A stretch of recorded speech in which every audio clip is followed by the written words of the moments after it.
is the truth. He's punching niggas up with his fridge body, fam. It don't matter. It don't matter. I don't get it. I'm not gonna go that Nigga, far. not no I don't have to fucking knock truth, nigga. Benavidez just because I think Charlo will beat him. You know So what what I'm happened to that? saying? What happened to that It's fucking not back no injury there? Yeah. truth, What happened to that Now back injury? Benavidez is nice. What happened to that Benavidez back a injury? monster. For real, but What happened to that? Hey, what happened to that back injury? What happened to that? Huh? To who? What happened to What happened who? to that back injury? I'm talking about Charlo. Yeah. What happened to that? Man, shit, he waiting Oh, on you a talking big about the fight. Selecki Niggas don't fight? give a fuck about him fighting no Saluki, nigga. Oh, so he's lying about his back injury. I don't know what he's doing, but I know he'll beat. I I know don't he'll beat think Benavidez he ass is. though. No, not with that That's back. what Not with I that do back. Not with know. that bad back. Not with that bad back that he's got. Man, now you think No, it's no, back. with that bad back. You wanna put your money on that? Not with that bad back, boy. Fucking punch him in his Hey, back. dude said Fucking Debo was drop. probably one of those Charlo fans going to Charles' wife for exposed. And you know what's so crazy? My nigga already told me fucking his wife a bopper anyway. Nigga been and our cousin been on that. I don't got nothing to do with that though. But niggas been, you know, like my cousins in the H, nigga. And they outside. I'm born and raised in the So when H, I man. seen Charlo wife Shit. do all that bullshit, like it just like damn, my cousin was telling the truth. Like she a little bopper, man. She act like a little bopper. Like you ain't supposed to expose that man. Even if I don't think it was exposed, you ain't supposed to out that man like that. He your husband, and he put you in position. Hell no, man. That Yeah, ain't. that Oh is yeah, that wet. shit all the way That out was of That line. whack. is But I fucking see they wet. back That's why I don't cool fuck now with them though. dumb bitches like that. You think one bitch can out tell me about? Oh, you look about? Are you fucking mad? Are you mad? Yeah, I ain't gonna lie, Charlo a good one. I would have got a divorce soon. Bitch said some shit like that.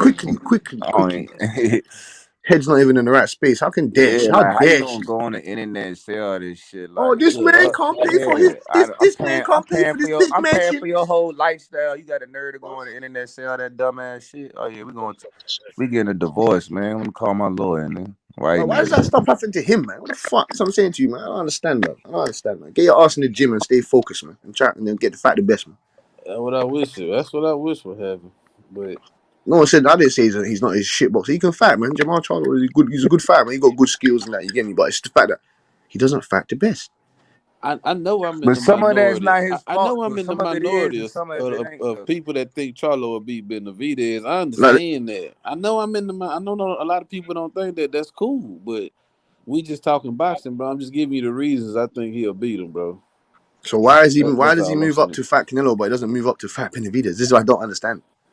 If you think that he can beat him, Because he already said he fights at 160. Right. The He wants. same reason. The He same said reason Benavidez he won't move up fight to at a fight Canelo catchweight. Alvarez. He moved up to fight Canelo Alvarez, but don't move up to fight Benavidez. He hasn't moved up. He hasn't No, I moved said up. he. No, I Benavidez had said a he. fight at 168. I said he. Okay, He said he. No, so Hey, I'm gonna be he said he honest, wants to. man. He said he's going to. He said he was The going way to. Charlo looked against the way Charlo looked, man, and look, as much inactivity he had with his back injury, he fight Benavidez coming back, he gets stopped. Benavidez will Fucking stop my boy, bro.